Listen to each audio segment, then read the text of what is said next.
Hello and welcome back to our new video. In this video I'll show you how to recover your Spotify account. For that you just need to go and open your Spotify app and tap on login button.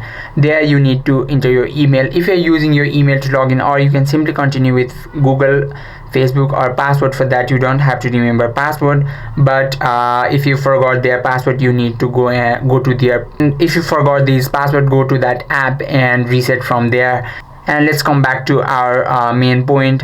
Then here you have to enter your email and tap on continue button, and they will ask you to enter your password. Just tap on login without password, and then they will send you a link that will help you log into your Spotify. Just tap on open link, just tap on open email app and choose your Gmail option and tap on open button, and from here you can just tap on that link, and from there you can log in and tap on set a new password, and here you can enter, and here you can reset your new password, and that is how you can recover your Spotify account. I hope this video helped you out. If you have any questions or queries, just let us know in the comment section. Thank you for watching.